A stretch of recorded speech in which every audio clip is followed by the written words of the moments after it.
This one-of-a-kind trike was designed and assembled by Tyger Customs, Las Vegas, Nevada, who was owned in partnership in 50-50 by Mark Boone Jr., an American character actor best known for his TV role as Bobby Munson on Sons of Anarchy, and a Las Vegas local known as Crobar Omega.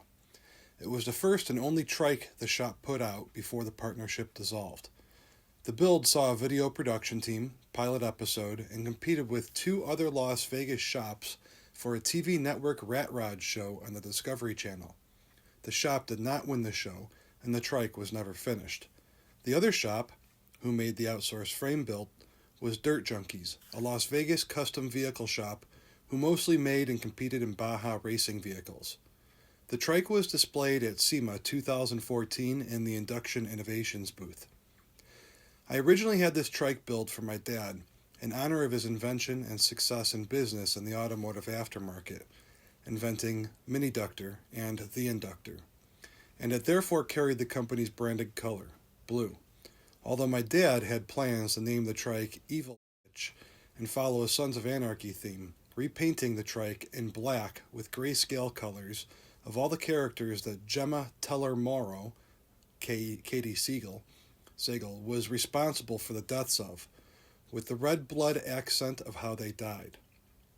After failing to find a local Chicagoland-based shop that could carry out the idea, the trike sat in storage behind his house. We've taken it out of storage, cleaned it up, and list it here now for someone else to see the vision, or their own, through.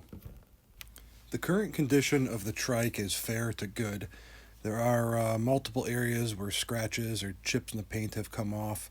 The chrome, we recently cleaned up a little bit, but there's still a good amount of corrosion on the chrome. The frame was originally designed for a Volkswagen engine. However, the builders realized that spun the wrong way, so they had to later affix a Porsche 914 engine to it.